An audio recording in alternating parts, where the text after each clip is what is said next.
সব কাল্পনিক স্টোরি, এটার সাথে বাস্তবের কোনো মিল নেই। এগুলো সব বিনোদন এবং অ্যাওয়ারনেসের জন্য।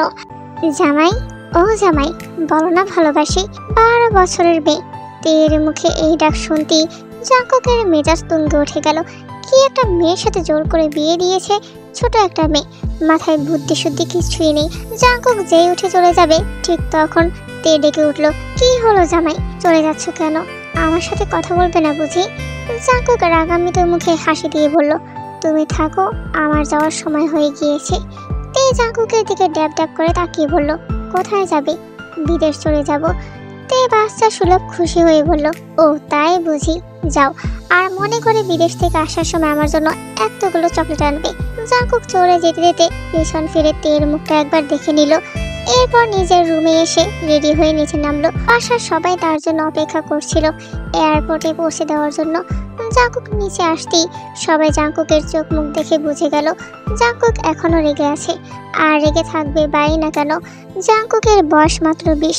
এখনই কি তার বিয়ের বয়স হয়েছে?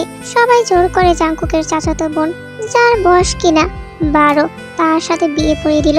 ভাবতেই জাঙ্কুকের বুক ফেটে চিৎকার আসছে। মনে মনে ঠিক করলো শুধু একবার এই বাড়ি থেকে বের হতে পারলেই হলো, আর ফিরবে না। জাঙ্কুককে এমন চুপচাপ দেখে জাঙ্কুকের বাবা বলে উঠল, জাঙ্কুক, কি এত ভাবছো? চলে যাওয়া যাক। জাঙ্কুক গম্ভীর হয়ে বলল, হ্যাঁ চলো। জাঙ্কুক যাওয়ার আগে তার মায়ের থেকে বিদায় নিল, এরপর সবার থেকে বিদায় নিয়ে চলে গেল। সন্ধ্যার আগ মুহূর্তে তে বায়না ধরেছে জাঙ্কুকের সামনে থেকে দেখবে, জাঙ্কুকের সাথে কথা বলবে। সবাই নানান ভাবে তেকে বোঝাচ্ছে, কিন্তু তে নাছোড়বান্দা। সে জাঙ্কুকের সাথে কথা বলবে মানে বলবি। অনেক বোঝানোর পর তেকে একটু শান্ত করা গেল। বারবার বলে উঠছে তার জামাই নাকি তাকে রেখে চলে গিয়েছে। সবাই তেয়ের কথায় হাসবে না কাঁদবে বুঝে উঠতে পারছে না। তে যেই জেদি মেয়ে, তাকে বুঝ দেওয়ার সাধ্য একমাত্র তার বাবারই রয়েছে। কিছুক্ষণ পর তের বাবা বাড়িতে ফিরল। তে দৌড়ে গেল তার বাবার কাছে, কাঁদো কাঁদো স্বরে বলল, জানো বাবা, জাঙ্কুক ভাই আমাকে রেখে চলে গিয়েছে অনেক দূরে। আমি এখন কার সাথে কথা বলবো? সুগা মেয়ের মাথায় হাত বুলিয়ে দিতে দিতে বললেন, জাঙ্কুক চলে গিয়েছে তো কি হয়েছে? তুমি সবিনের সাথে কথা বলবে, আর তোমার জাঙ্কুক ভাইয়া কিছুদিন পরেই চলে আসবে। মাত্র কিছুদিনেরই তো ব্যাপার হলো। আর জাঙ্কুক আসার সময় তোমার জন্য অনেকগুলো চকলেট নিয়ে আসবে। সত্যি বলছো বাবা? তে তার বাবার সাথে কথা বলে খুশি মনে নিজের ঘরে চলে গেল। সুগা ও আরেম, তারা দুই ভাই, তাদের এক ছেলে ও মেয়ে রয়েছে। আরেমের ছেলের নাম জিওন। জাঙ্কুক বর্তমানে নিজের ক্যারিয়ার তৈরি করতে দেশের বাইরে চলে গিয়েছে। আর মেয়ের নাম হচ্ছে লিজা, ওর বিয়ে হয়ে গেছে, স্বামীর সাথে দেশের বাইরে রয়েছে। আর সুগা হচ্ছে আরেমের ছোট ভাই, তার স্ত্রীর নাম জেহব। তাদেরও এক ছেলে ও এক মেয়ে। ছেলের নাম সবিন আর মেয়ের নাম তে, যার বয়স 12। জাঙ্কুকের সাথে তের বিয়ে পড়ানোর একটাই কারণ, তা হলো জাঙ্কুককে দেশে ফিরানো। জাঙ্কুকের হাবভাব দেখে সবাই বুঝে গিয়েছিল যে জাঙ্কুক বিদেশে নিজের ক্যারিয়ার গড়ে আর বাড়ি ফিরবে না। তাকে ফেরানোর জন্যই এই বিয়ে। আর তাছাড়া তে সবার আদরের, তাই তারাও চান না তে বড় হয়ে অন্য বাড়ির বউ হয়ে যাক।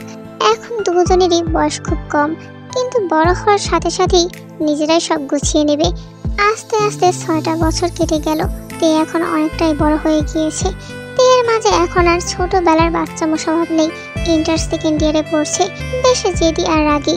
অন্যদিকে সবিনও বাবা চাচাদের সাথে নিজেদের কোম্পানি দেখভাল করছে। এতগুলো বছর কেটে গেল, কিন্তু এর মাঝে জাঙ্কুক আর বাড়ি ফেরেনি।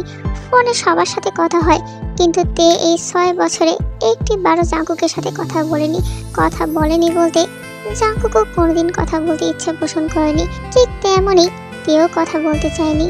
একদিন সন্ধ্যায় যখন ড্রয়িং রুমে বড়রা মিলে কথা বলছিল, এরই মাঝে হঠাৎ সবিনের ফোন বেজে ওঠে। সবিন ফোন সামনে আনতেই তে আর চোখে ভাইয়ের ফোনের দিকে তাকাতেই দেখলো জাঙ্কুকের নাম। তে মুখ ভেঙচি কেটে টিভির দিকে মনোযোগ দিল। সবিন কল রিসিভ করে বলল, হ্যালো ভাইয়া, কেমন আছো? এই তো ভালো, তুই কেমন আছিস? বাড়ির সবাই কেমন আছে? সবাই ভালো আছে। সবার সাথে টুকটাক কথা হলো জাঙ্কুকের। শেষ মুহূর্তে জাঙ্কুকের মা তের সামনে এনে ফোনটা দিয়ে বলল, তে, জাঙ্কুকের সাথে কথা বলবি? তে এক শব্দে বলে উঠল, আমি তোমার ছেলের সাথে কথা বলবো না। তের মা পাশ থেকে বলে উঠল, ওভাবে বলছিস কেন? কথা বল। তের মাথায় রক্ত উঠে গেল এমন কথা শুনে। আমি ওনার মতো লোকের সাথে কথা বলার প্রয়োজন মনে করি না। ও পাশ থেকে জাঙ্কুক সব শুনছে। রাগে তার জল শক্ত হয়ে উঠছে। ও নিজেকে ভাবেটা কি, আমার মতো লোকের সাথে কথা বলতে চায় না। ও আমাকে কি বোঝাতে চাইছে? সবিন সো মেরে ফোনটা নিয়ে বলল, ভাইয়া কিছু মনেই করো না, আসলে তুই বুঝতে পারিনি যে তুমি কল করেছো, ভেবেছে হয়তো অন্য কেউ কল দিয়েছে। পাশ থেকে তে সবিনকে বলল, ভাইয়া কেন শাক দিয়ে মাছ রাখতে চাইছো? আমি জাঙ্কুক ভাইয়াকেই বলেছি, আশা করি উনি শুনেছে। জাঙ্কুক সবিনকে বলল, ওকে আবার বলতে বল কথাটা, আমিও শুনি একবার। ও নিজেকে ভাবেটা কি? ভাইয়া আমি কেন ওনার কথা নিজের কথা আবার রিপিট করতে যাব? ওনার বুকের পাটা থাকলে আমার সামনে এসে কথা বলতে বলো। ও পাশ থেকে জাঙ্কুকের কথা আসলো না। সবিন বলে উঠল, ভাইয়া কথা বলছো না যে? মিনিট 2 পর জাঙ্কুক কাট গলায় বলে উঠল, আমি শীঘ্রই ফিরছি, তোর বোনকে রেডি থাকতে বল। আমি এক আল্লাহ ছাড়া কাউকে ভয় পাই না, আর তোমার মতো লোকের ফালতু কথার ভয়ে চুপসে যাব প্রশ্নই আসে না। জাঙ্কুক ওপাশ থেকে বলে উঠল, তুই যখন আমার বুকের পাঠা নিয়ে প্রশ্ন তুলেছিস, আমি নিজের বুকের পাঠা নিয়ে তোর সামনে হাজির হব। তুই শুধু একটু ওয়েট কর, তোকে ঠিক করতে আমি আসছি। তোকে এত সাহস কে দিয়েছে আমিও দেখবো। তে এপাশ থেকে কিছু বলতে যাবে, ঠিক তখন সবিন কল কেটে দিল, না হলে ঝড় উঠে যাবে। তে রাগে ফুঁসছে, এত বছর পর দুজনের মাঝে কথা হলো, তাও আবার কিনা ঝগড়া দিয়ে। সবাই নির্বাক দর্শক হয়ে দেখলো দুজনের এমন ঝগড়া। অবশ্য সবাই একদিকে ভাবনায় পড়ে রইল, জাঙ্কুক আদৌ কি আসবে? এর আগে ফুঁসতে ফুঁসতে নিজের রুমে চলে গেল। রুমে এসে বিড়বিড় করে জাঙ্কুকে হাজারটা গালি দিচ্ছে। নিজেকে কিভাবে আল্লাহ জানে। হ্যাঁ, আমাকে বলে ওয়েট করতে, কি বা করবে এসে? শুধু কথার বেলায় বড় বড় কথা। এতদিন কথা বলেনি ঠিকই ছিল, সব হয়েছে বড় আম্মুর জন্য। তাকে কি যে বুদ্ধি দিয়েছিল ওই জল্লাদটার সাথে কথা বলার জন্য। আসুক শয়তানটা, আমিও দেখব ও আমাকে কি করে। জাঙ্কুক ফোন রেখে দেওয়ার পর কোনো মতেই নিজেকে শান্ত করতে পারছে না। কয়েক বছর আগে সেই পিচ্ছি মেয়েটা যে কিনা তাকে বলেছে বুকের পাঠা থাকলে সামনে গিয়ে কথা বলতে। জাঙ্কুক আর যাই হোক, এত বড় অপমান কিছুতেই মানবে না। নিজের ইমেজটা ধরে রাখতেই তের মুখোমুখি হবে। ঘন্টা খানেক পর জিন আসে তের রুমে। কিরে, এখনো রেগে আছিস বুঝি? না, তাহলে যে খেতে গেলি না? দেখি কি হয়েছে। কিছু হয়নি বড় আম্মু। আমার থেকে লুকাচ্ছিস? জাঙ্কুকের কথায় এখনো মন খারাপ করে আছিস? বড় আম্মু, তোমার কি মনে হয় তোমার ওই জল্লাদ ছেলেটার কথায় আমি মন খারাপ করে থাকবো? সে এত বছরই দেশে আসলো না, আর এখন নাকি আমাকে ঠিক করতে দেশে আসবে। ওনার আজব আজব কথা শুনলে মনে হয় বাড়ি ছেড়ে চলে যাই। কি জানি, একমাত্র আল্লাহই জানে এই ছেলে বাড়ি ফিরবে কিনা। এখন নিচে চল, খাবার খাবি, অনেক রাত হয়েছে। তে জিনের সাথে নিচে চলে এলো। ড্রয়িং রুমে তের মা বসে আছে। কিরে, তোর রাগ কি কমেছে? আহ থামো তো, মেয়েটাকে মাত্রই বুঝিয়ে নিয়ে আসলাম, আর তুই আবার আগিয়ে দিচ্ছিস। ভাবি, তুমি ওকে আশকরা দিয়ে দিয়ে মাথা তুলছো। আজ ওকে ভালোভাবে বললে জাঙ্কুকের সাথে কথা বলতে, কিন্তু ও কি করলো? জাঙ্কুকের সাথে ঝগড়া বাঁধানোর মতো কথা বললো। বলি, ছেলেটা কত দূরে রয়েছে, ওর সাথে ভালোভাবে কথা বললে কি হতো? আমি ওনার সাথে ভালো করে কথা বলতে পারবো না। কই, এতদিন তো আমার কথা একটি বারের জন্য বলেনি। এই বাড়িতে যে আমি থাকি বা আমার অস্তিত্ব আছে তা কি আজও জানতে চেয়েছে? সেও যেমন জানতে চায়নি, আমিও তেমন ওনাকে চিনি না। এই খাওয়া শেষ করে নিজের রুমে আসলো। এখন আর পড়তে বসবে না, ঘুমিয়ে পড়বে। কাল সকালে আবার কলেজ আছে। সবে ছাদে থেকেই মাত্রই রুমে আসলো। ফোন টিপতে টিপতে বিছানায় গিয়ে শুয়ে পড়লো। অনেকক্ষণ ফোন ঘাটার পর যেই ফোন রেখে ঘুমাতে যাবে, ঠিক তখনই ফোনে টুং করে একটা মেসেজ আসলো। মেসেজটা দেখার সাথে সাথে সবিন যেন আকাশ থেকে মাটিতে পড়লো। জাঙ্কুক মেসেজ দিয়েছে, ওর সময় ফিরছি। পরদিন সকালে সবাই নাস্তা করতে বসেছে খাবার টেবিলে। তে কলেজ ড্রেস পরে একেবারে রেডি হয়ে নামছে সিঁড়ি দিয়ে। সাদা কলেজ ড্রেস, চুলগুলো বেনুনি করা, আর কাঁধে ব্যাগ। তে খাবার টেবিলে এসে কিছু হালকা নাস্তা করে সবিনের অপেক্ষায় বসে রইল। প্রতিদিন সবিনই তাকে অফিসে যাওয়ার পথে কলেজে নামিয়ে দিয়ে যায়। আজ আর ব্যতিক্রম হলো না। সবিন এসে নাস্তা করে তেকে নিয়ে চলে গেল। তে কলেজে পৌঁছিয়ে দেখলো তার বান্ধবী জেনি দাঁড়িয়ে আছে। অতঃপর তে জেনির সাথে ক্লাসে চলে গেল। কলেজ ছুটি হওয়ার পর তে বাড়ির কোনো গাড়ি না দেখতে পেয়ে একা একাই বাড়ি চলে এলো। বাড়িতে ঢুকতেই দেখলো এলাহি কারবার। তোমরা হঠাৎ এগুলো এলোমেলো করে নতুন করে গোছাচ্ছ কেন? আত্মীয় আসবে নাকি? তেমন কোনো আত্মীয় আসবে না, এমনি আর কি গোছাচ্ছিলাম। আচ্ছা আসছি আমি। তে চলে যাওয়ার পর জিন জিহবকে বলল, ওকে সত্যিটা বললি না কেন যে জাঙ্কুক আসছে? ভাবি, তোমার যা কথা, ওকে যদি বলতাম যে জাঙ্কুক আসছে তাই হাতে হাতে কিছু কাজ করে দে, তাহলে ও এখানে আসতে চাইতো নাকি? কিন্তু পরে জানলে যে কি করবে, পরেরটা পরে দেখা যাবে। আপাতত এখন ওকে কিছু বলার দরকার নেই। সে ড্রেস চেঞ্জ করে নিচে আসলো। তার বড় আম্মু আর তার মায়ের সাথে কাজ করতে শুরু করলো। এখনো বুঝিনি যে জাঙ্কুক কাল বাড়ি আসছে। সবিন আজ আগেই অফিস থেকে ফিরলো। বাড়ি ঢুকে সবার এত কাজ করা দেখে বুঝে গেল এগুলো সব জাঙ্কুকের জন্য করা হচ্ছে। কিন্তু তের কাজ করা দেখে বেশ খটকা লাগলো। বাহ তে, তুই তো ভালোই কাজ করতে পারিস। কেন, আগে বুঝি দেখিসনি? তা দেখেছি, কিন্তু আজ জাঙ্কুকের জন্য এত কাজ করছিস, তাই দেখে কেমন জানি লাগছে। তে চিৎকার দিয়ে উঠলো, কি? আমি ওই জল্লাদ লোকের জন্য কাজ করছি?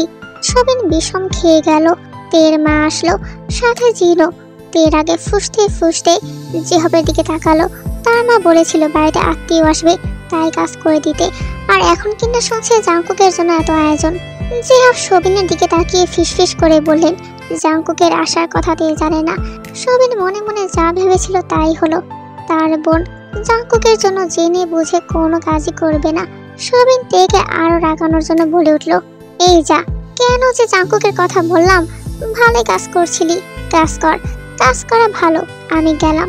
তে সবিনের দিকে অগ্নি চোখে তাকালো। সবিন বিস্ফোরণ হওয়ার আগে কেটে পড়লো তের সামনে থেকে। তে কি বলবে ভেবে পাচ্ছে না। 2-3 ঘন্টা ধরে বাড়ির এখানকার জিনিস ওখানে সরিয়ে ঠিক করে গোছাতে গোছাতে নাজেহাল হয়ে উঠেছে। আবার এর মধ্যে শুনলো এগুলো নাকি জাঙ্কুকের জন্য। তে তার মায়ের দিকে তাকিয়ে কিছু বলল না, রাগে গটগট করতে করতে নিজের রুমে চলে গেল। রুমে এসে গোসল করে বিছানায় বসলো। মনে মনে ঠিক করলো কাল সে এ বাড়িতেই থাকবে না। জাঙ্কুক আসলে কোনো মতেই তার মুখোমুখি হবে না। আর হলেই বাকি যে এতগুলো বছরও কোনো খোঁজ নেয়নি, কথা বলেনি, তার সামনে গেলেই বাকি, না গেলেই বাকি। কিন্তু কাল এত সহজে কেউ তেকে কোথাও যেতে দেবে না, এটা নিশ্চিত। তে অনেক ভেবে তত্ত্ব শ্বাস ফেলে ফোনটা হাতে নিল। কল লিস্ট থেকে তার খালাতো ভাইকে কল দিল। সাইনও তার থেকে 3 বছরের বড়। একমাত্র সায়নই পারবে তাকে এখান থেকে নিয়ে যেতে। 2 থেকে 3 বার রিং হতেই সায়নও কল রিসিভ করলো। হ্যালো ভাইয়া, কেমন আছো? এই তো ভালো, তুই কেমন আছিস? আর বাড়ির সবাই কেমন আছে? সবাই ঠিক আছে। ভাইয়া শোনো না একটা কথা, বলছিলাম ভাইয়া কাল সকালে আমাকে নিতে আসতে পারবে? হঠাৎ এই কথা বলছিস, খালামণি বকেছে নাকি? না ভাইয়া, আম্মু বকেনি, এই নিয়ে আর কি বলছিলাম। সকালে তো আমি যেতে পারবো না, তুই দুপুরে পর পর রেডি হয়ে থাকিস, আমি গিয়ে নিয়ে আসবো। আচ্ছা ঠিক আছে। সায়নের কথাতে একটু স্বস্তি পেল। অবশেষে কাল এ বাড়িতে থাকতে হবে না, আর তার সাথে জাঙ্কুকের মুখোমুখি হতে হবে না। কিছুক্ষণ পরেই তের মা আসলো। আম্মু কিছু বলবে? শোন মা, মেয়েদের বিয়ে একবারই হয়, ঠিক তেমন জাঙ্কুকের সাথে তোরও হয়েছে। আমার বলতেও কেমন যেন ইতস্ত লাগছে। তোদের যদি সম্পর্ক ভালো করার ইচ্ছে হয় ভালো করিস, আর যদি সম্পর্ক ভেঙে ফেলবে তাহলে তাই, তোদের আটকাবো না। কিন্তু তোকে একটা কথা রাখতে হবে, সেটা হলো জাঙ্কুক বাড়িতে আসলে ওর সাথে ভালোভাবে কথা বলিস। তের ছোট্ট জবাব, আমি কাল বাড়িতে থাকবো না। কেন, কোথায় যাবি? খালামণির কাছে যাব। কাল জাঙ্কুক আসছে, আর তুই বাড়িতে থাকবি না? কয়টা দিন পরেও তো যেতে পারবি। তোমাদের জাঙ্কুক আসছে, তোমরা থাকো না তোমাদের জাঙ্কুককে নিয়ে, আমাকে টানছো কেন? কই, সে তো এত বছরে আমার কোনো খোঁজ নেওয়ার প্রয়োজন মনে করেনি, তাহলে আমি কেন শুধু শুধু ওনার সামনে যাব? কিন্তু তুই কাল বাড়িতে না থাকলে সবাই কি ভাববে? হঠাৎ জিন রুমে ঢুকলো। কেউ কিচ্ছু ভাববে না, তুই ওকে যেতে দে, কয়টা দিন ওখানে থেকে ঠিকই চলে আসবে। কিন্তু ভাবি, এটা কেমন দেখায়? এমনি জাঙ্কুক ওর উপর রেগে আছে, আর জাঙ্কুক যদি এসে ওকে না দেখে তাহলে কি ভাববে? তুই বেকার বেকার চিন্তা করছিস। জাঙ্কুক আগে আসুক, পরেরটা পরে দেখা যাবে। এখন তে যেটা বলছে সেটাই করতে দে ওকে। জিন জিহবকে নিয়ে চলে গেল তের রুম থেকে। তেকে যেতে দে, জাঙ্কুক আসুক, এসে যখন তেকে দেখবে না তখন আমাদের কাজ আমরা সেরে ফেলবো। দেখবি জাঙ্কুক নিজেই তেকে নিতে যাবে। পরের দিন গোসল করে একটা কালো রঙের জর্জেট 3 পিস পরলো। ওয়াশরুম থেকে বেরিয়ে একটা ব্যাগে কিছু জামা কাপড় ভরতে শুরু করলো। ইচ্ছে হলে অনেকদিন থাকবে ওখানে। ঘন্টা খানিক পর সায়নু নিজের গাড়ি নিয়ে বাড়ির সামনে এসে থেকে কল দিল। তে বাড়ি থেকে বের হয়ে সায়নুর সাথে চলে গেল। রাত প্রায় 12টা ছুঁই, কিন্তু তের চোখে ঘুম নেই, মনটা বিষণ্ণতায় ভরা। আজ জাঙ্কুক আসছে, কিন্তু তার সাথে দেখা হবে না। কিভাবে পারলো এতটা বছর এমন পাষাণের মতো থাকতে। একটা অচেনা মানুষকেও তো একজন মানুষ মনে রাখে, কিন্তু জাঙ্কুক আজ পর্যন্ত তাকে মনেই করেনি। এটা ভাবতে ভাবতেই তের চোখ দিয়ে আপনা আপনি জল গড়িয়ে পড়ছে। কিছুক্ষণ পর হঠাৎ দরজা নক করার শব্দ পেল তে। বেশ আশ্চর্য হলো, এত রাতে আবার কে এসেছে? সবাই তো ঘুমিয়ে পড়েছে। তে হাই তুলে বলল, কে? বাইরে থেকে সায়নু বলে উঠল, আমি সায়নু, দরজাটা খোল, দেখ তো কে এসেছে। তে বিছানা থেকে নেমে দরজার কাছে গিয়ে দাঁড়ালো। ওনাটা ঠিক করতে করতে রুমের লাইট জ্বালিয়ে দিল। মনে মনে অজানা সংকোচ, এত রাতে কে বা আসতে পারে, কে হতে পারে? অনেক ভাবার পর তে কাপা কাপা হাতে দরজা খুলে দিল। সামনে সায়নু আর তার খালাকে দেখতে পেল। তে হতবাক না হয়ে থাকতে পারলো না। ওকে যেমন ভাবে ডাকলো মনে হচ্ছে কে জানে এসেছে। খালামণি, কি হয়েছে? তের খালা সায়নুর দিকে তাকিয়ে বলল, তুই ভিতরে যা, ও একা একা বসে আছে, আমি তেকে নিয়ে আসছি। সায়নু যাওয়ার আগে তের মাথায় গাঁটটা মেরে বলল, গাধি, কবে যে বড় হবে আল্লাহই জানে। এই কথা বলে হাসতে হাসতে চলে গেল। তে বলে উঠল, খালামণি, ভাইয়া কোথায় গেল? আর ভিতরে কে এসেছে? জামাই এসেছে। কিসের জামাই? কার জামাই? আমাদের জাঙ্কুক এসেছে। তে হালকা চিৎকার করে উঠল, কি, এখানে এসেছে? হ্যাঁ, আজ জাঙ্কুক আসছে, জানতি না তুই? তে আমতা আমতা করে বলল, না মানে জানতাম, কিন্তু জাঙ্কুক ভাইয়া এখানে এসেছে কেন? দেখো মেয়ের কথা, জামাই তোকে নিতে এসেছে। কি বলছো এত রাতে? ঠিকই বলছি, বেচারা তোকে বাড়িতে না পেয়ে যখন শুনেছে তুই এখানে, অমনি তোকে নিতে এসেছে। এর যেন এখনো বিশ্বাস হচ্ছে না, তাই খালাকে আবার জিজ্ঞাসা করলো, খালামণি, জাঙ্কুক ভাইয়া কি সত্যি এসেছে? হ্যাঁ সত্যি এসেছে, তুই তাড়াতাড়ি বাহিরে আয়, বেচারা অনেকক্ষণ যাবৎ বসে আছে। আমি গেলাম, তুই আয়, দেরি করবি না। তে মাথা নাড়িয়ে সম্মতি জানিয়ে বলল, আচ্ছা যাও, আমি আসছি। তে হতভম্বে নেয় রুমে ঢুকে ওয়াশরুমে চলে গেল। মাথায় অজানা প্রশ্ন ঘিরে ধরেছে। তার কাছে সবকিছু অবিশ্বাস্য লাগছে। জাঙ্কুক তাকে নিতে এসেছে আসলেই? তে ওয়াশরুম থেকে ফ্রেশ হয়ে বের হলো, ধীরে পায়ে বিছানায় এসে বসলো। ইচ্ছে যাচ্ছে না জাঙ্কুকের সামনে যেতে, কিন্তু এখন না গেলেও যে উপায় নেই। তের মনে ভয় সংকোচ কাজ করছে। ছোটবেলার মতো বয়স এখন নেই। কি করে এত বছর পর জাঙ্কুকের মুখোমুখি হবে? এরই মধ্যে সায়নও আসলো, বুঝদারের মতো কিছু কথা বলল। তে, আমি জানি তোদের বিষয়টা, তুই হুট করে এখানে কেন এসেছিস তাও জানি। জাঙ্কুকের সাথে যাতে দেখা না হয় তাই এমন করে চলে আসলি, কিন্তু দেখ জাঙ্কুক তোকে না পেয়ে কিছু না ভেবেই এত রাতে এখানে অব্দি চলে আসলো। আর তুই রাগ করে থাকিস না, ওর সামনে যা, দেখ কি বলে না বলে। ভাই আমি যাব না তার সামনে। কেন যাবি না বলতো? এতদিন যা হয়েছে ওগুলো বাদ দে। হয়তো জাঙ্কুক সব ভুল বুঝতে পেরে তোকে নিতে এসেছে। তোর এখন রাগ করে থাকা মোটেও ঠিক হবে না। লক্ষ্মী বোন, আর রাগ করে থাকিস না, যা ওর সামনে, না হয় আমার সাথে চল। অবশেষে সায়নুর জোড়াজড়িতে তে রাজি হলো। তে মাথায় ঘোমটা দিয়ে সায়নুর পেছন পেছন যাচ্ছে। ভয়, লজ্জা, সংকোচ সব যেন ঘিরে ধরেছে তাকে। তে পিছন থেকে ডেকে বলল, ভাইয়া শোনো না, বলছিলাম কি না গেলে হতো না? চুপচাপ আয় তো, না হলে তোকে একাই পাঠাবো। সায়নু তেকে নিয়ে ড্রয়িং রুমে ঢুকলো। জাঙ্কুক তের খালামণির সাথে কথা বলছিল। সায়নু তার মাকে একটু ইশারা করতে তিনি বলে উঠল, তাহলে তোরা কথা বল, আমি রুমে গেলাম। আমি আবার এত রাত জাগতে পারি না। সায়নু তার মায়ের কথায় সম্মতি জানিয়ে বলল, হ্যাঁ মা, তুমি কি শুয়ে পড়ো, তোমার রাত জাগলে আবার সমস্যা হবে। আমি এখানে আছি, চিন্তা করো না, জাঙ্কুক ভাইয়ের কোনো অসুবিধা হবে না। সায়নু ইচ্ছে করে তার মাকে সরিয়ে দিল। কিছুক্ষণ পর নিজেও চলে যাবে ঠিক করলো। তে সায়নুর পিছনে দাঁড়িয়ে আছে। জাঙ্কুক হালকা ওকে দিয়ে দেখার চেষ্টা করছে, কিন্তু তে এমন ভাবে দাঁড়িয়ে আছে যার কারণে ওকে দেখাই যাচ্ছে না। জাঙ্কুক মুখ ফুটে কিছু বলতেও পারছে না। সায়নু মুখে হাসি রেখে বলে উঠল, ভাই কিছু মনে করবেন না, অনেকদিন পর আপনি এসেছেন, তাই আর কি লজ্জা পাচ্ছে। এই কথা বলার সাথে সাথে তে সায়নুর পিঠে চিমটি কেটে ফিসফিস করে বলে উঠল, ভাইয়া এবার কিন্তু বেশি বেশি বলে ফেলছো। সায়নু তের কথায় কান না দিয়ে দুজনকে উদ্দেশ্য করে বলল, তাহলে তোমরা কথা বলো, আমি এই পাশের রুমেই আছি, আর তে কোনো দরকার হলে ডাক দিস। এই বলে আর একটু দেরি করলো না, সে সেখান থেকে সরে গেল। যাওয়ার আগে ফিসফিস করে বলে উঠল তেকে, সরি রে, থাক, হ্যাঁ ভয় পাস না, কিচ্ছু বলবে না। এই বলে চলে গেল। তে জাঙ্কুকের থেকে মুখ ঘুরিয়ে উল্টো দিক হয়ে দাঁড়িয়ে রইল। জাঙ্কুক উঠে তের দিকে এগিয়ে গেল। তের হাত পা ঠান্ডা হয়ে আসছে, কি করবে বুঝতে পারছে না। বুকের ধুকবুকানি অনবরত বেরিয়ে চলেছে। জাঙ্কুক নিজের দু হাত পকেটে গুজতে গুজতে তের পেছনে এসে দাঁড়ালো। তের মুখটা সচক্ষে দেখার চেষ্টা করছে। এতদিন ফোনের ছবি দেখেছে। জাঙ্কুক পকেটে হাত গুজে তের দিকে ঘুরে ঘুরে পর্যবেক্ষণ করলো। অতঃপর জাঙ্কুক তের সামনে মুখোমুখি হয়ে দাঁড়াতেই তে পিট করে তাকালো। জাঙ্কুক তের দিকে তাকিয়ে গম্ভীর কণ্ঠে বলল, পানি খাবো। তের চোখ মুখ কুঁচকে উঠলো। আর কি কোনো কথা পেল না নাকি? একই কথা, পানি খাবো। তে ধীর পায়ে এগিয়ে গিয়ে টি টেবিলের উপরে থাকা পানির গ্লাসটি নিয়ে কাঁপা কাঁপা হাতে জাঙ্কুকের দিকে এগিয়ে দিল। জাঙ্কুক গ্লাসটা নিয়ে পানি খেতে খেতে তের দিকে তাকিয়ে রইল। পানি খাওয়া শেষ হলে খালি গ্লাসটা তের দিকে এগিয়ে দিল। তে গ্লাসটা নিয়ে টি টেবিলের উপর রাখলো। জাঙ্কুক কাট গলায় বলল, এখানে কি কারণে এসেছিলে? তে সোজা কথা, তা জেনে তুমি কি করবে? যা প্রশ্ন করেছি সেটার উত্তর দাও। এমনি ঘুরতে এসেছি। ঘুরতে এসেছো নাকি ভয় পালিয়ে এসেছো? আজব তো, আমি কেন ভয় পালাতে যাব? দেখো, শুধু শুধু মিথ্যে কথা বলবে না। আমি কেন পালাতে যাব?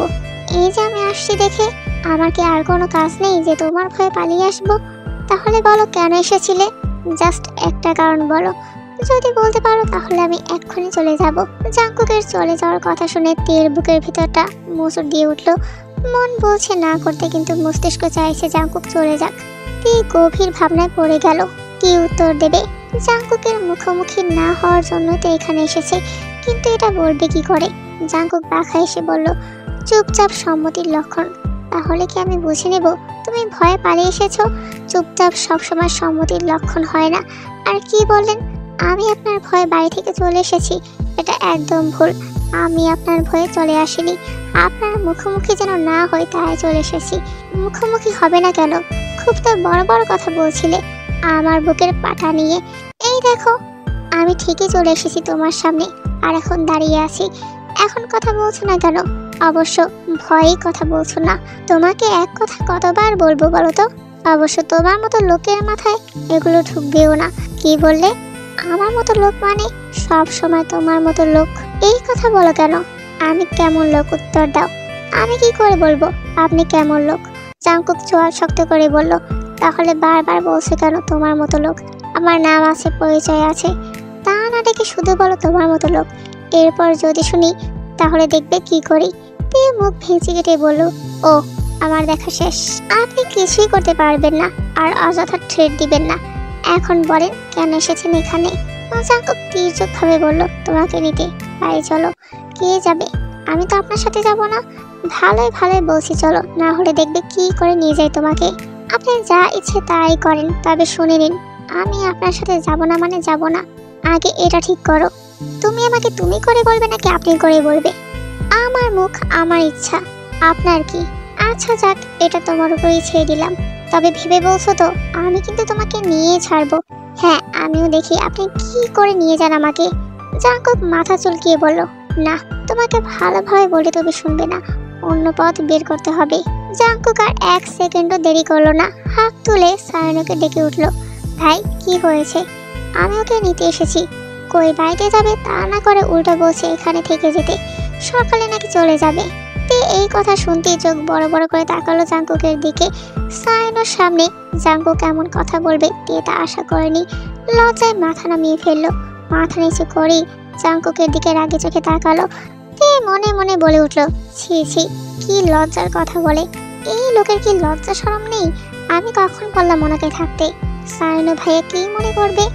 তে, জাঙ্কুক ভাই যা বলছে তাই কর। তে এর আগে হিড় করে চলে গেল। এখন জাঙ্কুকের কথা শোনা ছাড়া আর কোনো পথ নেই। না হলে এই লোককে দিয়ে বিশ্বাস নেই, আবার কখন কি বলে দেবে। অতঃপর তে বাধ্য হলো জাঙ্কুকের সাথে যেতে। জাঙ্কুক এগিয়ে গিয়ে গাড়িতে বসলো, কিন্তু তে গাড়িতে উঠলো না, স্ট্যাচু হয়ে দাঁড়িয়ে আছে। জাঙ্কুক গাড়ির হর্ন বাজাচ্ছে, কিন্তু তের কোনো প্রতিক্রিয়া নেই। জাঙ্কুকের মেজাজ খারাপ হয়ে উঠলো। গাড়ি থেকে নেমে হন হন করে তের সামনে এসে বলল, কি হলো? গাড়ির ভিতরে উঠছো না কেন? উঠবো না গাড়িতে, আপনার সাথে আমি যাব না। কোনো কথা না বলে সোজা গাড়িতে উঠে বলছি। জাঙ্কুকের চোয়াল রাগে শক্ত হয়ে গেল।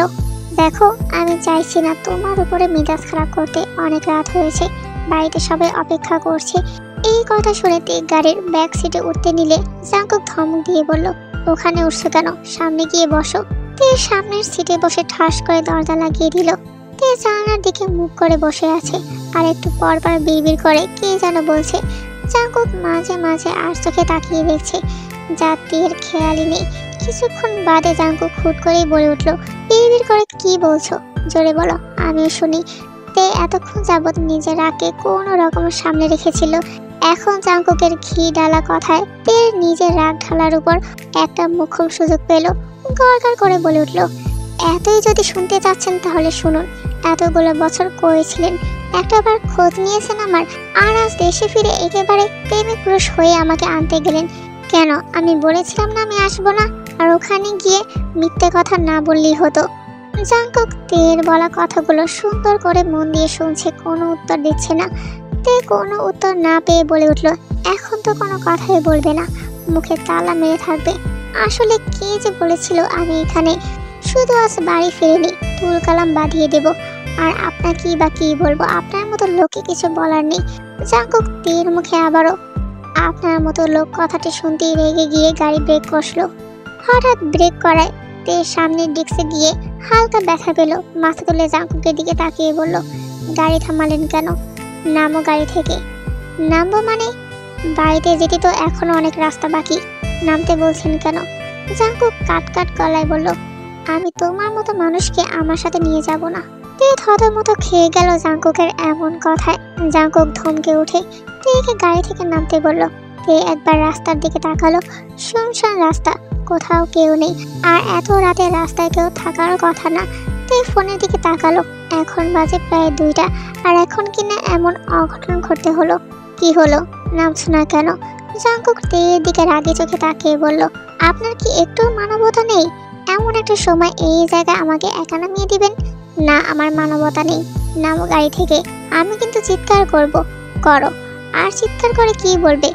বলবো আপনি এত রাতে আমাকে অপহরণ করে নিয়ে যাচ্ছেন। জাঙ্কুক বাঁকা এসে বলল, তাহলে শুরু করো চিৎকার, আমিও দেখি কে আসে আজ তোমাকে বাঁচাতে। মানে কি বলছেন? আমি কিন্তু সত্যিই চিৎকার করব। করো। এত রাতে কেউ আসবে না, শুধু শুধু সময় অপচয়। গাড়ি থেকে নামো। তে ঘাড় ঘুরিয়ে বলল, আমি নামবো না, আমিও তোমাকে নিয়ে যাব না। জাঙ্কুক তের দিকে এগিয়ে গিয়ে ফিসফিস করে বলল, এখানে থাকলে কিন্তু আরো বড় অঘটন ঘটিয়ে ফেলবো। তে জাঙ্কুকের দিকে তাকিয়ে আমতা করে বলল, কি কি বলছেন আপনি? জাঙ্কুক মুখে দুষ্ট হাসি এনে বলল, এই ধরো এখন তুমি একা একটা মেয়ে, একটা অচেনা ছেলের সাথে এমন নিরিবিলি জায়গায় রয়েছো, এখন তোমার সাথে কি করতে পারে তুমি তা অবশ্যই আন্দাজ করতে পারছো। তে জাঙ্কুকের কথায় ঘাবড়ে গেল। জাঙ্কুক তের ঘাবড়ে যাওয়াটা স্পষ্ট বুঝতে পারছে, তাই তেকে আরো ভয় পাইয়ে দিতে বলল, কি হলো, গাড়ি থেকে নামবে নাকি? তে জাঙ্কুককে আর কিছু বলার সুযোগ দিল না, তার আগেই বলে উঠল, নামছি আমি। তে যেই নামতে যাবে ঠিক তখনই জাঙ্কুক তেকে বলে উঠল, হয়েছে থাক, আর নামতে হবে না, অনেক দেরি হয়ে গিয়েছে, বাড়ি চলো। তে চুপচাপ বসে রইল, এখন আর কথা বাড়ানোর ইচ্ছে হচ্ছে না। আধ ঘন্টা পর জাঙ্কুক তেকে নিয়ে বাড়িতে ফিরল। সবাই তেকে দেখে অবাক হয়ে গেল। সবাই তো ভেবেছিল তেকে কোনোভাবেই আনা সম্ভব হবে না। তে কারোর সাথে কোনো কথা না বলে সোজা সিঁড়ি বেয়ে নিজের রুমে চলে গেল। পরের দিন তে অনেক রাতে ঘুমিয়েছিল বলে আজ ঘুম থেকে উঠতে অনেক দেরি হয়ে গিয়েছে, তাই তাড়াতাড়ি করে উঠে ফ্রেশ হয়ে নিল। কলেজে যাওয়ার সময় হয়ে গিয়েছে। তে রেডি হয়ে নিচে এসে দেখলো তার ভাই চলে গিয়েছে। এমনটা কখনো হয়নি। তে ভাবুক হয়ে দাঁড়িয়ে রইল। পাশে খাবার টেবিলে বসে খাবার খাচ্ছিল জাঙ্কুক, আর তেকে দেখে হাসছিল। এসব তারই কাজ, সবিনকে সেই বলেছে চলে যেতে। তে একা একা বের হতে নিলে তের মা বলে উঠল, বলছিলাম একটু দেরি কর, জাঙ্কুকের খাওয়া প্রায় হয়ে এসেছে, ও তোকে নামিয়ে দিয়ে আসবে, তার কোনো প্রয়োজন নেই। আর তোমার ছেলেকেও বলে দিও আমার জন্য যেন কোনোদিন না দাঁড়ায়, দরকার নেই আমার কাউকে, হাত পা যখন আছে তখন একা একাই যেতে পারবো। এই বলে তে হন হন করে বেরিয়ে পড়লো। তে যখন গেটের বাইরে দাঁড়িয়ে রিক্সার জন্য অপেক্ষা করছিল, জাঙ্কুক নিজের গাড়ি বের করে তের সামনে গেল। তে পেছনে জাঙ্কুকের গাড়ি দেখার সাথে সাথে মুখ ভেঙচি কেটে হাঁটতে লাগলো। জাঙ্কুক গাড়ি থামিয়ে তেকে বলল, তে উঠে এসো।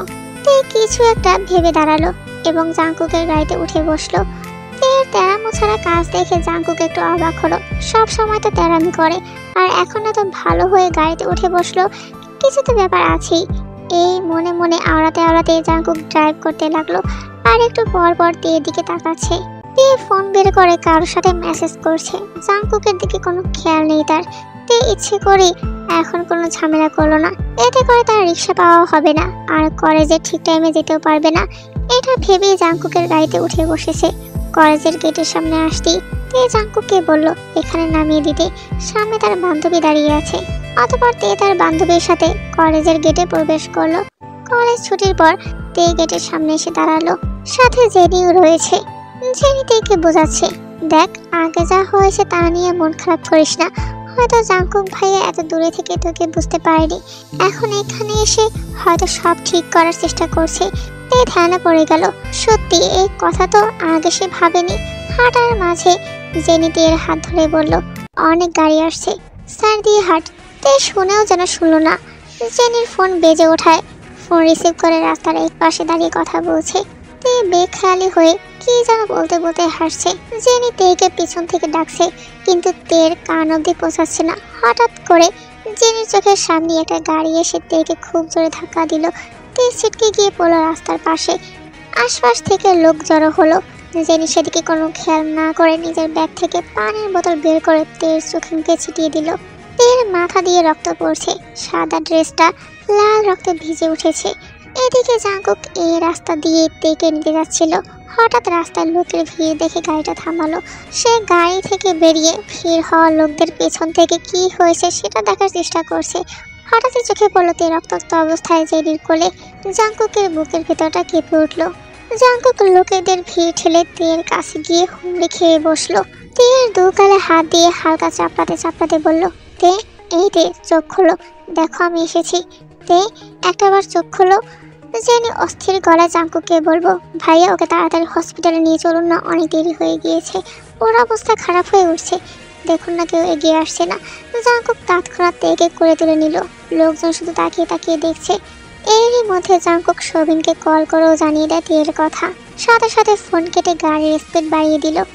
20 মিনিট পর একটা প্রাইভেট হসপিটালে তেকে নিয়ে গেল। তেকে ইমার্জেন্সিতে নিয়ে যাওয়া হলো। জাংকুক দ্রুত পায়ে কাউন্টারের দিকে এগিয়ে গেল। সেখানে কনসেন্ট ফর্ম, নাম, ঠিকানা, ফোন নাম্বার সব কিছু লিখে দিল। জাংকুক কাউন্টার থেকে চলে আসতে দিলে কাউন্টারে থাকা লোকটি জাংকুককে পুনরায় ডাক দিলেন, স্যার আপনি একটা জিনিস লিখতে ভুলে গিয়েছেন, রোগী আপনার কি হয় সেটা লেখেননি। জাংকুক কাগজটার দিকে ভালো করে তাকিয়ে দেখলো সব লিখেছে, কিন্তু এই বিষয়টা লেখেনি। মনের মধ্যে কেমন যেন অস্থিরতা কাজ করছে। মাথায় অজানা প্রশ্ন ঘিরে ধরেছে। তেকে সে কি পরিচয় দিবে? ধরা ছোঁয়ার মাঝখানে আটকে রয়েছে। কাউন্টারে থাকা লোকটি জাংকুককে তাড়া দিয়ে বলল, কই বলছেন না কেন, রোগী আপনার কি হয়? My wife. ও আচ্ছা, আপনি এখন ওইখানে গিয়ে টাকা পেমেন্ট করুন। জাংকুক লোকটির কথা অনুযায়ী টাকা পেমেন্ট করে ইমার্জেন্সি রুমের দিকে এগিয়ে গেল। এরই মধ্যে বাড়ির বড়রাও চলে এসেছে হসপিটালে। তেকে ঘন্টাখানিক পর ওটি থেকে এনে কেবিনে দেওয়া হলো। এখনো জ্ঞান ফেরেনি। তের কাছে কাউকে যেতে দিচ্ছে না ডাক্তাররা। জাংকুক শোভিনকে হসপিটালে রেখে কাজ আছে বলে চলে গেল। জাংকুক তাড়াহুড়ো করে হসপিটাল থেকে বেরিয়ে নিজের গাড়ির কাছে আসলো। ব্যাগ সিটে দেখলো তের ব্যাগ। তখন জেনি ব্যাগটা এখানে রেখেছিল। জাংকুক ব্যাগ থেকে তের ফোন বের করে জেনির নাম্বারে কল দিল। জেনি ফোনটা রিসিভ করলো। জি ভাইয়া বলুন, তে এখন কেমন আছে? ডাক্তার বলেছে এখন চিন্তার কিচ্ছু নেই, তবে এখনো জ্ঞান ফেরেনি। তোমার সাথে আমার কিছু কথা আছে, আমাকে সত্যি করে বলো তো তের কি হয়েছিল? জেনি এখন কিছু লুকালো না, জাংকুককে বলল, আসলে ভাইয়া তখন সবার সামনে বলিনি, ভেবেছি আপনাকে আলাদা করে সব বলবো। আপনি আসার 2 দিন আগ থেকে ওর মনটা খারাপ, তবে আজ সারাদিন ধরে তের মনটা বেশি খারাপ ছিল। কোনো কথা বলেনি আমার সাথে, তাই আমি ছুটির পরে তেকে জিজ্ঞাসা করেছিলাম, তোর মন খারাপ কেন? জাংকুক ভাইকে নিয়ে কিছু হয়েছে কি?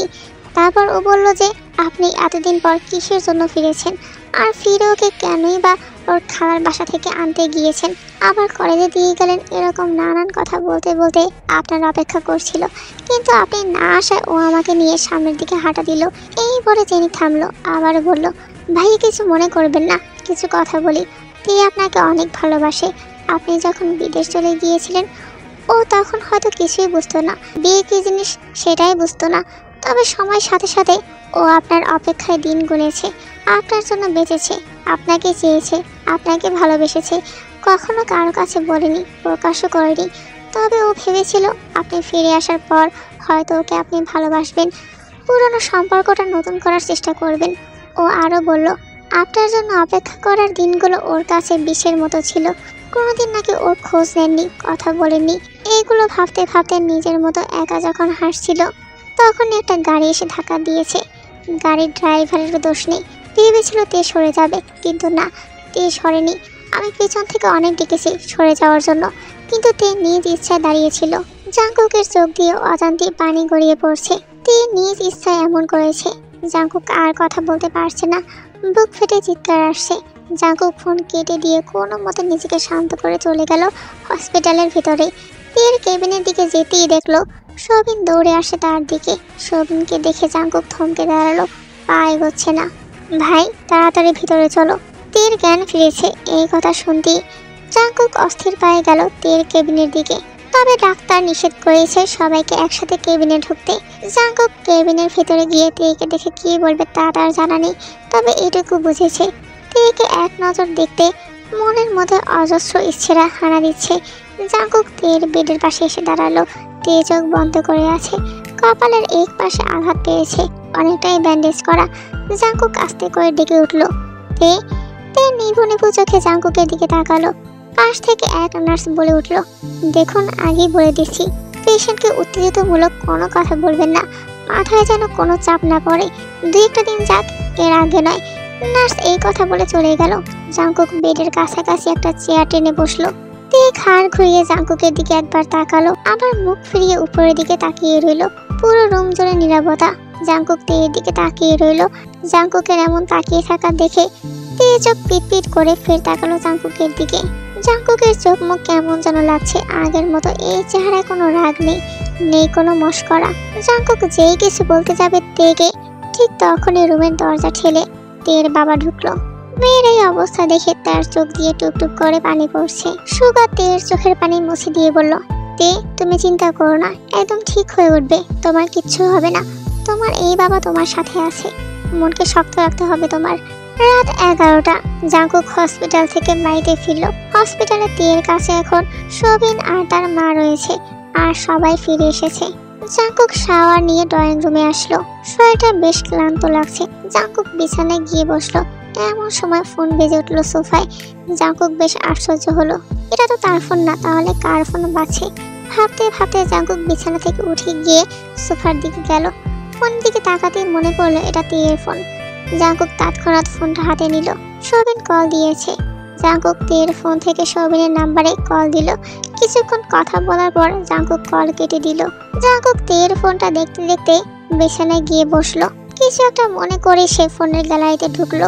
ছবিগুলো দেখার পর জাংকুকের চোখ ছানা বড়া হয়ে গেল। অবাক করার বিষয়, এখানে জাংকুকের অনেকগুলো ছবি রয়েছে। জাংকুক ভাবনায় পড়ে গেল, কি হচ্ছে তার সাথে? যার থেকে নিজেকে এত দূরে রেখেছে, সেই কিনা তাকে এত ভালোবাসে, দিয়ে যে তার জন্য এত পাগল হবে, ভিতরে ভিতরে তাকে চাইবে, সেটা সে একটু হলেও টের পায়নি কেন? ছোটবেলার সেই বিয়ের সম্পর্কটাকে ঘিরে সে ভিতরে ভিতরে গুমড়ে মরছে, তা কোনোদিন প্রকাশ করেনি, নিজে নিজে অপেক্ষা করে গেছে। জাংকুকের বিরাট বড় ভুল হয়ে গিয়েছে। সে সবিনের থেকে তের খবর না নিয়ে যদি নিজ থেকে একটা বার তের সাথে কথা বলতে চাইতো, তাহলে তে আজ ডিপ্রেশনে পড়ে নিজেকে শেষ করতে চাইতো না। কিন্তু তে তো পারতো জাংকুকের সাথে কথা বলতে। জাংকুকের চোয়ার শক্ত হয়ে গেল। বিড়বিড় করে বলল, আমিও দেখব ও কতদিন না বলে থাকতে পারে। এর মাঝে 2 দিন কেটে গেল। তেও আগের থেকে এই 2 দিনে একটু সুস্থ হয়েছে। আজ বিকেলের দিকে হসপিটাল থেকে ডিসচার্জ করে দিবে। বিকাল 5টার দিকে তেকে নিয়ে সবাই বাড়িতে আসলো। তে হসপিটাল থেকে বাড়ি আসা পর্যন্ত জাংকুকের অপেক্ষায় ছিল। ভেবেছিল জাংকুক আসবে, কিন্তু আসেনি। এমনকি বাড়ির সবাই কেমন স্বাভাবিক হয়ে গেছে, কেউ তেমন জাংকুকের কথা বলছে না। হুট করে সবার মাঝে এমন পরিবর্তন হওয়ায় তে হতবাক। রাতে সবিন আসলো তের রুমে। তে শুয়েছিল। এই নে তোর ফোন। আমার ফোন? কার কাছে ছিল? জেনের কাছে ছিল। তোর শরীর এখন কেমন লাগছে? মন খারাপ করে রেখেছিস কেন? কই, এই যে আমি স্পষ্ট দেখছি, আমি তোর ভাই, বুঝেছিস? আর কখন কি হয় না হয় আমি বুঝি, আমার থেকে লুকিয়ে লাভ নেই। বল, কি জন্য মন খারাপ তোর? তে ফোন রেখে গম্ভীর হয়ে বলল, জাংকুক ভাইয়া কোথায়? সবিন একটু গা ছাড়া ভাব নিয়ে বলল, কেন হঠাৎ ওর কথা জিজ্ঞাসা করছিস? আমার কি ওকে নিয়ে কথা বলা বারণ নাকি? বারণ হবে কেন? সবিন লম্বা শ্বাস ফেলে বলল, চলে গিয়েছে। কি? চলে গিয়েছে মানে কোথায় গিয়েছে? বিদেশ। তে সোজা হয়ে বসলো। ভাইয়া, তুই কি মজা করছিস আমার সাথে? যা, তোর সাথে মজা করবো কেন? জাঙ্কুক ভাইয়া সত্যিই চলে গেছে। এখানে থাকলে তো তুই নিজেই দেখতি। তে ভাবুক গলায় বলল, কিন্তু হুট করে চলে গেল কেন? জাঙ্কুক ভাইয়া এই বিষয়ে কাউকে কিছু বলে যায়নি, আর কবে আসবে এসব কথাও কিছু বলেনি। যাই হোক, অনেক রাত হয়েছে, ঘুমিয়ে পড়, জেগে থাকিস না, শরীর খারাপ করবে। আমি আসি। সবিন চলে গেল। তে যেভাবে বসেছিল ঠিক ওইভাবেই বসে রইল। জাঙ্কুকের হুট করে চলে যাওয়া তের যেন এখনো বিশ্বাস হচ্ছে না, কিন্তু সবিন যা বলে গেল তা তো সত্যি। জাঙ্কুকের চলে যাওয়ায় তের বুকের ভিতরে শূন্যতা অনুভব হলো। তে ধীর পায়ে বিছানা থেকে নেমে জাঙ্কুকের রুমের দিকে এগিয়ে গেল। দরজা খুলে ভিতরে ঢুকলো। পুরো ঘর অন্ধকার থাকায় তে লাইট জ্বালিয়ে দিল। কাঁদতে কাঁদতে এগিয়ে গিয়ে বিছানায় বসলো। বুকের ভেতর ফাঁকা ফাঁকা লাগছে। কেনই বা এসেছিলে, আবার কেনই বা চলে গেলে? আমার কষ্ট হয়, তুমি কবে বুঝবে? আর বুঝলেই বা কি, সে তো চলেই গিয়েছ, আর ফিরবে কিনা কে জানে। এতগুলো বছর পর তোমার সামনে পেয়েছিলাম, কিন্তু থাকলে কই? তে এই বলে বিছানা থেকে উঠে রুম থেকে চলে আসবে বলে পা বাড়ায়, হঠাৎ ড্রেসিং টেবিলে থাকা নিজের কলেজ ব্যাগের দিকে চোখ গেল। তার ব্যাগ এখানে কেন? মনে মনে আওড়িয়ে এগিয়ে গেল। দেখলো ব্যাগের উপরে একটা চিরকুট রাখা, সেখানে স্পষ্টভাবে লেখা, যেদিন নিজ থেকে ফিরতে বলবে সেদিন ফিরবো, তার আগে নয়। তে লেখাটা পড়ে কাগজটা বুকে জড়িয়ে আরো কাঁদতে লাগলো। তার মানে জাঙ্কুক তার উপরে রাগ করে চলে গিয়েছে। সে এত কাছে এসেও তার ভালোবাসা বুঝলো না। তে ব্যাগটা হাতে নিয়ে রুম থেকে বের হওয়ার জন্য পা বাড়ায়। তিনি নিজের রুমে এসে দরজা বন্ধ করে দিল। চিরকুটটা বের করে আবারও পড়লো। কিছুতেই মাথায় আসছে না কেন জাঙ্কুক চলে গেল। চিরকুট পরে বোঝা যাচ্ছে জাঙ্কুকের রাগ, কিন্তু তের উপরে তো তেমন কোনো সিরিয়াস বিষয়ে রাগারাগি হয়নি, এমনকি ঝগড়াও হয়নি। তে বিছানায় শুলো। চিরকুটটা বুকে জড়িয়ে জাঙ্কুকের কথা ভাবতে ভাবতে ঘুমিয়ে পড়লো। সকালবেলা জেনির সাথে ফোনে কথা হলো তের, এবং জেনি জানায় জাঙ্কুক তাকে কল দিয়েছিল এবং তাদের কথোপকথনের কথা। ওনাকে বললেই কি আর না বললেই কি, উনি চলে গিয়েছে। কিন্তু কেন? তোর সাথে ঝামেলা হয়েছে নাকি? রাগ তোর ঝামেলা, ওনার সাথে তো আমার কোনো কথাই হয়নি, হসপিটালেও তো যায়নি। বাড়িতে এসে শুনি চলে গিয়েছে। রাতে গিয়েছিলাম ওনার রুমে, ব্যাগ নিতে গিয়ে দেখি উনি চিঠি রেখে গিয়েছে, আর ওখানে লেখা তুমি যেদিন ফিরতে বলবে সেদিনই ফিরবো। তাহলে তুই তাকে ফিরতে বল, আমি কেন তাকে ফিরতে বলবো? যে নিজ ইচ্ছায় চলে গিয়েছে তাকে কিভাবে ফেরাবো? না ফিরলো আমিও বলবো না, থাকুক ওনার মতো। এর আগে কল কেটে দিয়ে ফোনটা দেয়ালে ছুঁড়ে মারলো। সাথে সাথে ফোনের ডিসপ্লে নষ্ট হয়ে গিয়েছে। তে ড্রেসিং টেবিলে থাকা সমস্ত জিনিস হাত ছাড়া দিয়ে ফেলে দিল। আয়নার সামনে দাঁড়িয়ে নিজেকে নিজে প্রশ্ন করলো, তুই কি আদৌ পারবি ওকে ছাড়া থাকতে? তে এটাও শান্ত হলো না।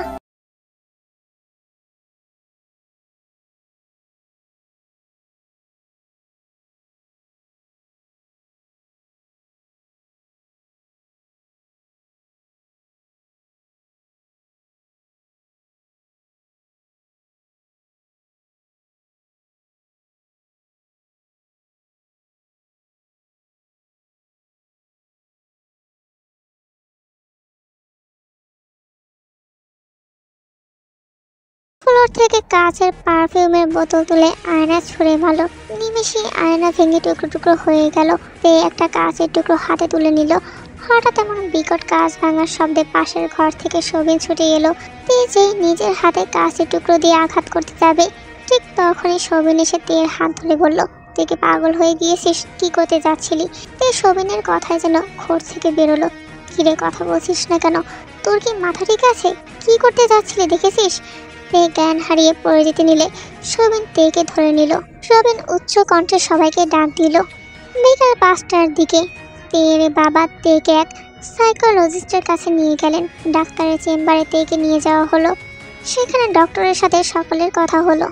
ডক্টর শেষে একটা প্রশ্ন করলো, আসলে ওর হাজবেন্ড কোথায়? ওনাকে ডাকুন। তের বাবা বলে উঠল, ও আজ 3 দিন হলো দেশের বাইরে চলে গিয়েছে। বেশ আশ্চর্য তো, হুট করে আসলো আবার হুট করে চলে গেল। আচ্ছা, ওনার হাজবেন্ডের সাথে কি কোনো ঝামেলা হয়েছিল, আর এই জন্যই হয়তো এমন করেছে? আমাকে এটা বলুন তো, ওনাদের সম্পর্ক কেমন? অতঃপর সে সব খুলে বলল। কিছু সময় পর বাড়িতে ফিরেই তের বাবা বলে উঠল, তোর ছেলের জন্যই আমার মেয়ের এই অবস্থা। তুই তোর ছেলেকে ফোন দে, আমি কথা বলবো। আমি দেখব ও আমার মেয়েকে কষ্টে রেখে নিজেকে কি এমন মহাপুরুষ মনে করছে। আরিম জাঙ্কুককে কল দিয়ে সুগার কাছে ফোনটা এগিয়ে দিল। জাঙ্কুক কলটা রিসিভ করতেই বলে উঠল সুগা, আচ্ছা জাঙ্কুক, তুমি হুট করে চলে গেলে কেন? জাঙ্কুক ভাবুক গলায় বলল, হঠাৎ এই প্রশ্ন? আমাকে প্রশ্ন না করে আমি যা প্রশ্ন করছি তার উত্তর দাও। চাচু, আমার একটা কাজ পড়ে গিয়েছিল।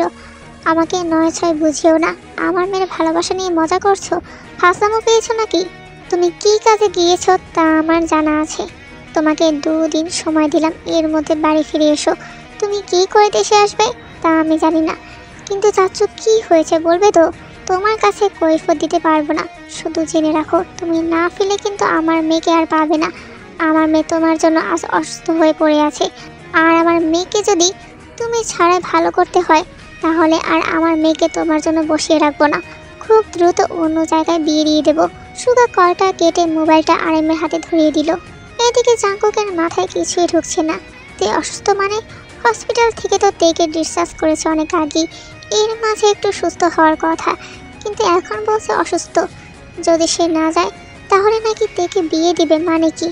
তে তার বিয়ে করাবো, জেনে বুঝে হোক বা অজান্তেই হোক। তারা দুজনেই কালেমা পড়ে 3 কবুল বলেছে। তে এখনো তার বউ। জাঙ্কুকের কাছে সব ঘোলাটে লাগছে, কি করবে এখন? কিছুক্ষণের মধ্যেই আরএম কল করে জাঙ্কুককে। কি বলছো বাবা? তের বিয়ে মানে? ওর বিয়ে তো আমার সাথে হয়ে গিয়েছে, এখন বলছিস বিয়ে করেছিস? তোর বউয়ের এদিকে জান যায় যায়, তোর জন্য মরতে বসেছে, আর তুই ওখান থেকে বলছিস বিয়ে করেছিস? এতদিনে তো স্মরণ হলো এই কথা। তোকে শেষবারের মতো বলছি, ভাইয়ের কথা মতো চলে আয়। যদি তুই এই 2 দিনের ভিতরে না আসিস তাহলে তের বিয়ে অন্য জায়গায় দিয়ে দেব। ছেলেও দেখে রেখেছে। পরের দিন বিকালে তে নিজের ঘরে বসেছিল, কিছুই ভালো লাগছে না। ভিতরে ভেতরে জাঙ্কুকের জন্য শূন্যতা ক্রমাগত বেরিয়ে চলেছে। তে মনে মনে বলল, মানুষটা দূরে ছিল তবেই তো ভালো ছিল, দেখতাম না ভুগতাম না। কেন আসতে গেল জাঙ্কুক ভাইয়া? 2 দিনের জন্য এসে ভেতরটা তোড়পাড় করে দিয়ে গেল। আমি পারছি না তোমার ছাড়া থাকতে। তুমি যখন চলেই যাবে তাহলে এসেছিলে কেন? তে নিজে নিজে কথা বলতে বলতে ঘর থেকে বের হলো। জাঙ্কুকের ঘরের সামনে এসে ঘরে ঢুকতে গিয়েও ঢুকলো না, মন খারাপ করে ফিরে এলো। ধীর পায়ে সবিনের রুমে ঢুকলো। সবিন বিছানায় হেলান দিয়ে বসে মোবাইল দেখছিল। তে কোনো কথা না বলে সোজা সবিনের কাছে এগিয়ে গেল।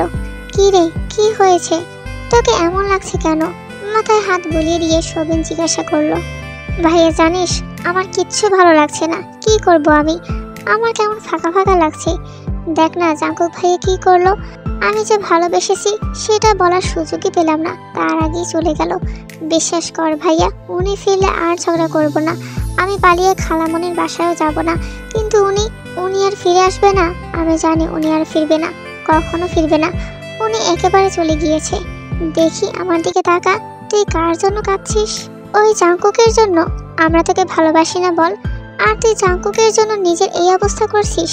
ও যেমন চলে গিয়েছে ঠিক তেমন ফিরেও আসবে। থাক ভাইয়া, বাদ দাও, ও আসবে না। যাই হোক না কেন, তোকে যেন আর কাঁদতে না দেখি। যদি কেঁদেছিস তাহলে দেখবি আমিও চলে যাব, তখন পারবি থাকতে? তে এবার হুমড়ে কেঁদে উঠল। সবিন তার বোনকে আগলে নিল। সবিনের কোলে মাথা রেখে ঘুমিয়ে পড়ল তে। এভাবে কোনো রকম রাতটা কেটে গেল। পরদিন সকালে জিন তের সব জামা কাপড় জাঙ্কুকের ঘরে এনে রাখছে। তে ঘুরে ঘুরে এসব কাণ্ড দেখছে। বড় আম্মু, তুমি আমার কাপড় চোপড় আর সব জিনিস জাঙ্কুক ভাইয়ের ঘরে নিয়ে রাখছো কেন? তুই ওই ঘরেই থাকবে এখন থেকে। কিন্তু কেন? তোর ঘরটা একটু করে কিছু কাজ করা দরকার, তাই তোর সব জিনিস ওই ঘরে নিয়ে যাচ্ছি। এই ঘরের কাজ শেষ হলে আবার ঘরে চলে আসবি। কিন্তু বড় আম্মু, আমার রুমে তো সব ঠিকই আছে। ঠিক নেই, আর দেখ মাত্র কয়টা দিনই তো। তে মাথা নাড়িয়ে বলল, আচ্ছা ঠিক আছে, বেশ। তে দুপুর থেকে এই ঘরেই রইল। রাতের দিকে তে রুম থেকে বেরিয়ে সিঁড়ির কাছে গেল। নিচে নামতে চাইলে তের মা এগিয়ে এসে বাধা দিল। তে, অসুস্থ শরীর নিয়ে নিচে যাওয়ার দরকার নেই, তুই বরং রুমে গিয়ে শুয়ে পড়। তে বাধ্য মেয়ের মতো মায়ের কথা অনুযায়ী রুমে চলে গেল। ঘুম পাচ্ছে খুব। অনেক পাওয়ারের অ্যান্টিবায়োটিক ঔষধ খেতে হয়, তাই এমন হয় প্রতিদিন। তে লাইট অফ করে ঘুমিয়ে পড়ল। মাঝরাতে তের হঠাৎ মনে হলো কেউ তাকে আষ্টে পিষ্টে জড়িয়ে ধরে রেখেছে। তে নিভু নিভু চোখে তাকালো। অন্ধকার ঘরে ঠিক যতটা বোঝা যাচ্ছে তাকে কোনো পুরুষ শক্ত করে জড়িয়ে ধরে রেখেছে। তে তৎক্ষণাৎ চেয়ে চিৎকার করতে যাবে, ঠিক তখনই পুরুষালী হাতটা তের মুখমণ্ডলে চলে গেল। তে ছোটাছুটি করছে। পুরুষটি তেকে আরো শক্ত করে নিজের সাথে আগলে নিল। যাতে তে নড়তে না পারে। তে কথা বলতে না পারলেও মুখ দিয়ে বোবার মতো শব্দ করে যাচ্ছে। পুরুষটি তের কানের নদীতে নিজের দাঁত বসিয়ে দিল। ফিসফিসিয়ে বলে উঠল, ভয় পেও না, পুরো দুনিয়া তোমাকে ছেড়ে গেলেও আমি তোমাকে ছেড়ে যাব না। তুমি এই জাঙ্কুকের। তে কি বলবে বুঝে উঠতে পারছে না, নিজের কানকে বিশ্বাস করতে পারছে না। সত্যি জাঙ্কুক এসেছে। তার সান্নিধ্যে তে হাত পা ছোড়াছুড়ি বন্ধ করে দেয়। জাঙ্কুকের বুকে নেতিয়ে পড়ে কাঁদছে। এই কান্না এখন কষ্টের নয়, বরং ভালোবাসা ফিরে পাওয়ার কান্না, অভিমানের কান্না। তে কাঁদতে কাঁদতে অভিমানী সুরে বলে উঠল, আপনি এসেছেন কেন? খুব তো দাম নিয়ে চলে গিয়েছিলেন, এখন আসতে গেলেন কেন? কে আসতে বলেছে? জাঙ্কুক হেসে বলল, তুমি কি এখন আমাকে চলে যেতে বলছো? তে জাঙ্কুককে খুব শক্ত করে ধরে বলল, না না, আপনি কোথাও যাবেন না, আমি যেতে দিব না। তাহলে এভাবে ধরে রাখো। তে চট করে জাঙ্কুককে ছেড়ে দিল। জাঙ্কুকের কথায় বেশ লজ্জা পেয়েছে। তে লজ্জা পাওয়াটা জাঙ্কুকের বুঝতে বাকি নেই। জাঙ্কুক মুস্কি হাসলো। জাঙ্কুক তেকে আবারও নিজের পক্ষে নিয়ে বলে উঠল, কখনো ছিল না। তে মাথা নেড়ে হ্যাঁ বলে। তে নিজের হাত দিয়ে জাঙ্কুককে জড়িয়ে ধরতেই জাঙ্কুক তের কানে ফিসফিস করে বলে উঠল, আজ কিন্তু বেশি করব না, সুস্থ হও তারপর। তে বুঝলো না জাঙ্কুকের কথা, আহাম্মকের মতো বলে উঠল, কি করতে পারবেন না? জাঙ্কুক পাখা এসে বলল, বাসর প্লাস আদর। তে জাঙ্কুকের বুকে হালকা কিল মেরে বলে উঠল, কি বললেন এগুলো? যা বলি ঠিকই বলি, সুস্থ হলেই প্র্যাকটিক্যালি সবকিছু বোঝাবো। তুমি এখনো আমার 12 বছরের অবুঝ বউয়ের মতোই রয়ে গেলে। তের গালগুলো লাল টমেটোর মতো হয়ে গেল। আপনি তো দেখি ভারী নির্লজ্জ। এখন যেহেতু বড় হয়েছ, তাই নির্লজ্জ হতে আর সমস্যা নেই বলি তের অধৈর্যরা নিজের দখলে নিয়ে নিল। প্রথমে তের চোখ জোড়া বড় বড় হলেও পরক্ষণেই সেও সায় দিতে লাগলো জাঙ্কুকের সাথে। জাঙ্কুকের স্পর্শ গভীর থেকে গভীর হতে লাগলো। তেও জাঙ্কুকের হাতে নিজেকে সমর্পণ করে দিল। অবশেষে দুজন এক হলো।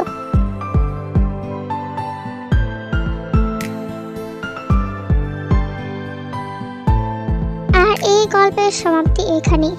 আশা করছি গল্পটি তোমাদের ভালো লেগেছে। বেশি বেশি করে লাইক, কমেন্ট এবং সাবস্ক্রাইব করতে ভুলবে না।